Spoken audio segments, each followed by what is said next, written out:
2020년 5월 26일 성경 읽기를 시작하겠습니다. 오늘은 레위기 14장부터 읽도록 하겠습니다. 레위기 14장에는 나병 환자가 정결하게 되는 날의 규례에 대한 이야기가 나오고 있습니다. 읽겠습니다. 여호와께서 모세에게 말씀하여 이르시되 나병 환자가 정결하게 되는 날의 규례는 이러하니 곧 그 사람을 제사장에게로 데려갈 것이요 제사장은 진영에서 나가 진찰할지니 그 환자에게 있던 나병 환부가 나았으면 제사장은 그 정결함을 받은 자를 위하여 명령하여 살아있는 정결한 새 2마리와 백향목과 홍색 실과 우슬초를 가져오게 하고 제사장은 또 명령하여 그 새 하나는 흐르는 물 위 질그릇 안에서 잡게 하고 다른 새는 산채로 가져다가 백향목과 홍색 실과 우슬초와 함께 가져다가 흐르는 물 위에서 잡은 새의 피를 찍어 나병에서 정결함을 받은 자에게 7번 뿌려 정하다 하고 그 살아있는 새는 들에 놓을지며 정결함을 받는 자는 그의 옷을 빨고 모든 털을 밀고 물로 몸을 씻을 것이라. 그리하면 정하리니 그 후에 진영에 들어올 것이나 자기 장막 밖에 이레를 머물 것이요 7째 날에 그는 모든 털을 밀되 머리털과 수염과 눈썹을 다 밀고 그의 옷을 빨고 몸을 물에 씻을 것이라. 그리하면 정하리라. 8째 날에 그는 흠없는 어린 순양 2마리와 1년 된 흠없는 어린 암양 1마리와 또 고운 가루 10분의 3 에바에 기름 섞은 소재물과 기름 한 록을 취할 것이요 정결하게 하는 제사장은 정결함을 받을 자와 그 물건들을 회막문 여호와 앞에 두고 어린 순양 1마리를 가져다가 기름 한 록과 아울러 속건제로 드리되 여호와 앞에 흔들어 유제를 삼고 그 어린 순양은 거룩한 장소 곧 속죄제와 번제물 잡는 곳에서 잡을 것이며 속건 제물은 속죄 제물과 마찬가지로 제사장에게 돌릴지니 이는 지극히 거룩한 것이니라. 제사장은 그 속건 제물의 피를 취하여 정결함을 받을 자의 오른쪽 귓부리와 오른쪽 엄지손가락과 오른쪽 엄지발가락에 바를 것이요 제사장은 또 그 한 록의 기름을 취하여 자기 왼쪽 손바닥에 따르고 오른쪽 손가락으로 왼쪽 손에 기름을 찍어 그 손가락으로 그것을 여호와 앞에 7번 뿌릴 것이요 손에 남은 기름은 제사장이 정결함을 받을 자의 오른쪽 귓부리와 오른쪽 엄지손가락과 오른쪽 엄지발가락 곧 속건 제물의 피 위에 바를 것이며 아직도 그 손에 남은 기름은 제사장이 그 정결함을 받는 자의 머리에 바르고 제사장은 여호와 앞에서 그를 위하여 속죄하고 또 제사장은 속죄제를 드려 그 부정함으로 말미암아 정결함을 받을 자를 위하여 속죄하고 그 후에 번제물을 잡을 것이요 제사장은 그 번제와 소제를 제단에 드려 그를 위하여 속죄할 것이라. 그리하면 그가 정결하리라. 만일 그가 가난하여 그의 힘이 미치지 못하면 그는 흔들어 자기를 속죄할 속건제를 위하여 어린 순양 1마리와 소제를 위하여 고운 가루 10분의 1 에바에 기름 섞은 것과 기름 한 록을 취하고 그의 힘이 미치는 대로 산비둘기 2이나 집비둘기 새끼 2를 가져다가 하나는 속죄 제물로 하나는 번제물로 삼아 8째 날에 그 결례를 위하여 그것들을 회막문 여호와 앞 제사장에게로 가져갈 것이요 제사장은 속건제의 어린 양과 기름 한 록을 가져다가 여호와 앞에 흔들어 요제를 삼고 속건제의 어린 양을 잡아서 제사장은 그 속건 제물의 피를 가져다가 정결함을 받을 자의 오른쪽 귓부리와 오른쪽 엄지 손가락과 오른쪽 엄지 발가락에 바를 것이요 제사장은 그 기름을 자기 왼쪽 손바닥에 따르고 오른쪽 손가락으로 왼쪽 손에 기름을 조금 찍어 여호와 앞에 7번 뿌릴 것이요 그 손에 기름은 제사장이 정결함을 받을 자의 오른쪽 귓부리와 오른쪽 엄지손가락과 오른쪽 엄지발가락 곧 속건제물의 피를 바른 곳에 바를 것이며 또 그 손에 남은 기름은 제사장이 그 정결함을 받는 자의 머리에 발라 여호와 앞에서 그를 위하여 속죄할 것이며 그는 힘이 미치는 대로 산비둘기 한 마리나 집비둘기 새끼 한 마리를 들이되 곧 그의 힘이 미치는 대로 한 마리는 속죄제로 한 마리는 소제와 함께 번제로 드릴 것이요 제사장은 정결함을 받을 자를 위하여 여호와 앞에 속죄할지니 나병 환자로서 그 정결 예식에 그의 힘이 미치지 못한 자의 규례가 그러하니라. 집에 생기는 곰팡이. 여호와께서 모세와 아론에게 말씀하여 이르시되 내가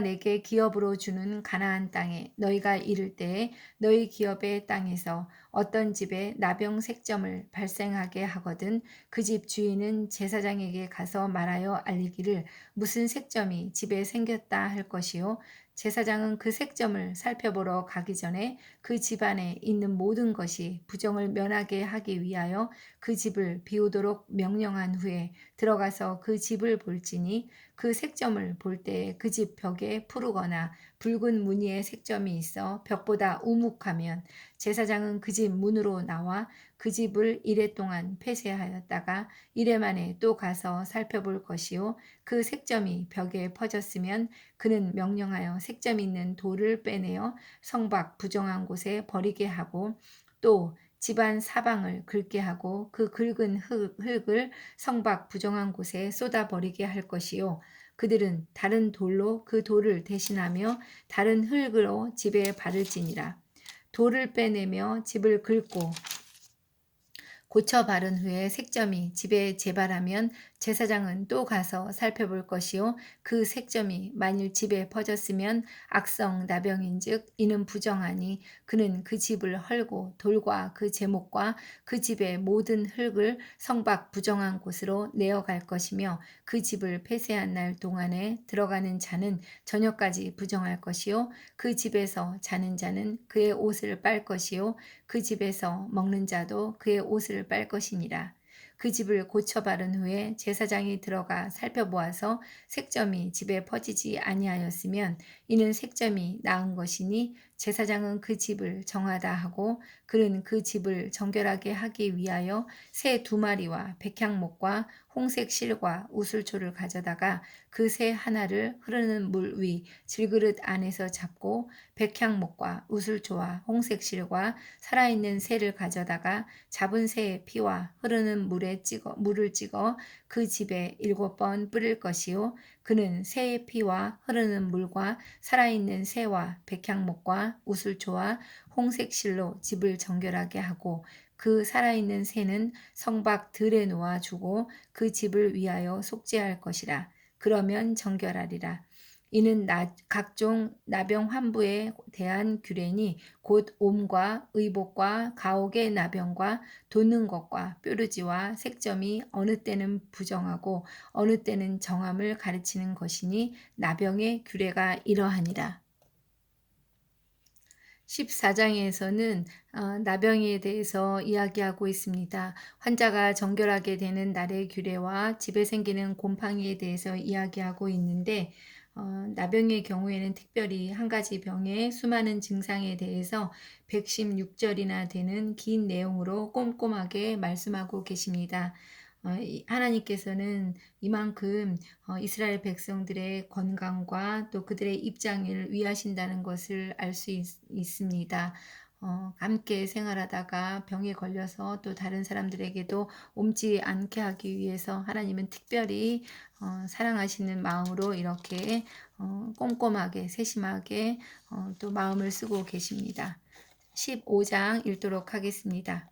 몸에 유출병이 생기면 여호와께서 모세와 아론에게 말씀하여 이르시되 이스라엘 자손에게 말하여 이르라 누구든지 그의 몸에 유출병이 있으면 그 유출병으로 말미암아 부정한 자라 그의 유출병으로 말미암아 부정함이 이러하니 곧 그의 몸에서 흘러나오든지 그의 몸에서 흘러나오는 것이 막혔든지 부정한즉 유출병 있는 자가 눕는 침상은 다 부정하고 그가 앉았던 자리도 다 부정하니 그의 침상에 접촉하는 자는 그의 옷을 빨고 물로 몸을 씻을 것이며 저녁까지 부정하리라. 유출병이 있는 자가 앉았던 자리에 앉는 자는 그의 옷을 빨고 물로 씻을 것이요 저녁까지 부정하리라. 유출병이 있는 자의 몸에 접촉하는 자는 그의 옷을 빨고 물로 몸을 씻을 것이며 저녁까지 부정하리라. 유출병이 있는 자가 정한 자에게 침을 뱉으면 정한 자는 그의 옷을 빨고 물로 몸을 씻을 것이며 저녁까지 부정하리라. 유출병이 있는 자가 탔던 안장은 다 부정하며 그의 몸 아래에 닿았던 것에 접촉한 자는 다 저녁까지 부정하며 그런 것을 옮기는 자는 그의 옷을 빨고 물로 몸을 씻을 것이며 저녁까지 부정하리라. 유출병이 있는 자가 물로 그의 손을 씻지 아니하고 아무든지 만지면 그 자는 그의 옷을 빨고 물로 몸을 씻을 것이며 저녁까지 부정하리라. 유출병이 있는 자가 만진 질그릇은 깨뜨리고 나무 그릇은 다 물로 씻을지니라. 유출병이 있는 자는 그의 유출이 깨끗해지거든 그가 정결하게 되기 위하여 이레를 센 후에 옷을 빨고 흐르는 물에 그의 몸을 씻을 것이라. 그러면 그가 정하리니 여덟째 날에 산비둘기 2마리나 집비둘기 새끼 2마리를 자기를 위하여 가져다가 회막 문 여호와 앞으로 가서 제사장에게 줄 것이요 제사장은 그 1마리는 속죄제로 다른 1마리는 번제로 드려 그의 유출병으로 말미암아 여호와 앞에서 속죄할지니라. 설정한 자는 전신을 물로 씻을 것이며 저녁까지 부정하리라. 정수가 묻은 모든 옷과 가죽은 물에 빨 것이며 저녁까지 부정하리라. 남녀가 동침하여 설정하였거든 둘 다 물로 몸을 씻을 것이며 저녁까지 부정하리라. 여인이 유출을 하면 어떤 여인이 유출을 하되 그의 몸에 그의 유출이 피이면 이래 동안 불견하니 그를 만지는 자마다 저녁까지 부정할 것이요 그가 불결할 동안에는 그가 누웠던 자리도 다 부정하며 그가 앉았던 자리도 다 부정한즉 그의 침상을 만지는 자는 다 그의 옷을 빨고 물로 몸을 씻을 것이요 저녁까지 부정할 것이며 그가 앉은 자리를 만지는 자도 다 그들의 옷을 빨고 물로 몸을 씻을 것이요 저녁까지 부정할 것이며 그의 침상 위에나 그가 앉은 자리 위에 있는 것을 만지는 모든 자도 저녁까지 부정할 것이며 누구든지 이 여인과 동침하여 그의 불결함에 전염되면 이래 동안 부정할 것이라. 그가 눕는 침상은 다 부정하니라. 만일 여인의 피의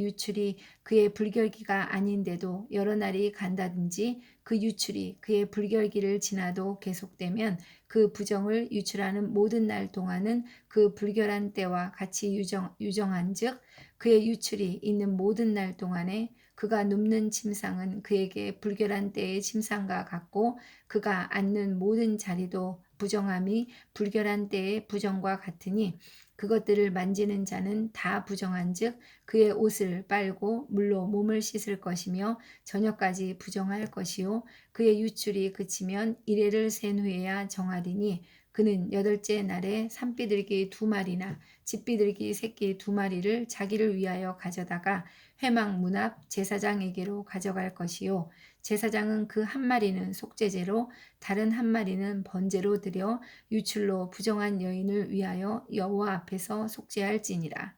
너희는 이와 같이 이스라엘 자손이 그들의 부정에서 떠나게 하여 그들 가운데에 있는 내 성막을 그들이 더럽히고 그들이 부정한 중에서 죽지 않도록 할지니라. 이 규례는 유출병이 있는 자와 설정함으로 부정하게 된 자와 불결기에 앓는 여인과 유출병이 있는 남녀와 그리고 불결한 여인과 동침한 자에 대한 것이니라. 15장에서는 유출병에 대한 이야기가 나오고 있습니다. 불결함의 원인이 되는 유출에 대해서 얘기하고 있는데 몸에 유출병이 있을 때 또 여인의 유출에 대한 이야기를 하고 있습니다. 유출병의 기본 의미는 흐르다, 나오다라는 말에서 발전해서 죽다, 소멸하다는 의미를 지닌다고 합니다. 즉 신체에서 비정상적인 출혈이나 분비물, 정액이나 고름 등이 흘러나오는 질병을 유출병이라고 말한다고 합니다. 남자의 경우 앞에 언급한 현상 위에에도 임질이나 매독 등의 성병에도 적용하여 언급하고 있습니다. 여자의 경우는 몸 밖으로 피가 계속해서 유출되는 혈루증은 물론 일상적인 생리 현상이거나 또 자궁 출혈까지 의미했다고 합니다. 어, 정결법에 의하면 유출병은 부정한 병으로 취급되고 있습니다. 그 이유는 생명되는 피, 아니면 혹은 그와 유사한 분비물을 밖으로 쏟아내는 것은 죽음을 의미하고 또 죽음은 죄의 결과로 간주되었기 때문입니다. 따라서 자연적인 유출에 의한 부정은 물로 씻어야 했고 또 질병에 의한 유출은 남녀 모두 씻는 의식과 함께 희생 제사를 드려야 했습니다. 이것은 라이프 성경 사전을 참고한 것입니다. 자, 16장 읽도록 하겠습니다. 속죄일. 아론의 두 아들이 여호와 앞에 나아가다가 죽은 후에 여호와께서 모세에게 말씀하시니라. 여호와께서 모세에게 이르시되 내 형 아론에게 이르라. 성소의 휘장 안 법궤 위 속죄소 앞에 아무 때나 들어오지 말라. 그리하여 죽지 않도록 하라. 이는 내가 구름 가운데에서 속죄소 위에 나타남이니라. 아론이 성소에 들어오려면 수송아지를 속죄 제물로 삼고 순양을 번제물로 삼아 거룩한 세마포 속옷을 입으며 세마포 속바지를 몸에 입고 세마포 띠를 띠며 세마포 관을 쓸지니 이것들은 거룩한 옷이라. 물로 그의 몸을 씻고 입을 것이며 이스라엘 자손의 회중에게서 속죄 제물로 삼기 위하여 순염소 2마리와 번제물로 삼기 위하여 순양 1마리를 가져갈지니라.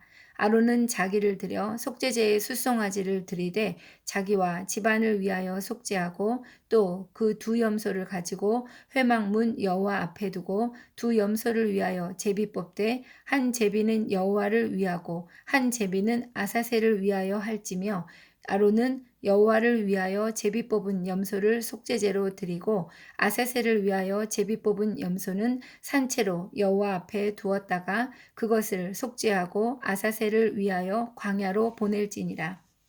아론은 자기를 위한 속죄제의 수송아지를 들이되 자기와 집안을 위하여 속죄하고 자기를 위한 그 속죄제의 수송아지를 잡고 향로를 가져다가 여호와 앞 제단 위에서 피운 불을 그것에 채우고 또 곱게 간 향기로운 향을 두 손에 채워가지고 휘장 안에 들어가서 여호와 앞에서 분향하여 향연으로 증거계 위 속죄소를 가리게 할지니 그리하면 그가 죽지 아니할 것이며 그는 또 수송아지의 피를 가져다가 손가락으로 속죄소 동쪽에 뿌리고 또 손가락으로 그 피를 속죄소 앞에 7번 뿌릴 것이며 또 백성을 위한 속죄제의 염소를 잡아 그 피를 가지고 휘장 안에 들어가서 그 수송아지 피로 행함같이 그 피로 행하여 속죄소 위와 속죄소 앞에 뿌릴지니 곧 이스라엘 자손의 부정과 그들이 범한 모든 죄로 말미암아 지성소를 위하여 속죄하고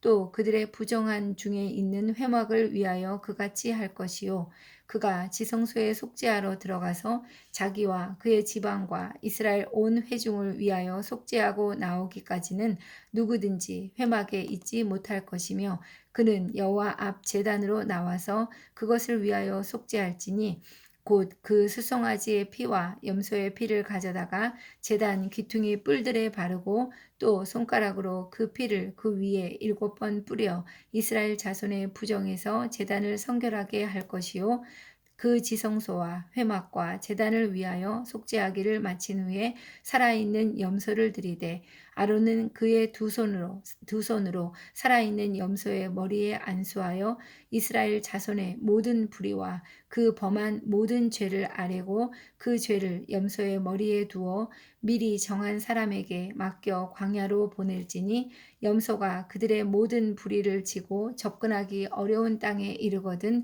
그는 그 염소를 광야에 놓을지니라.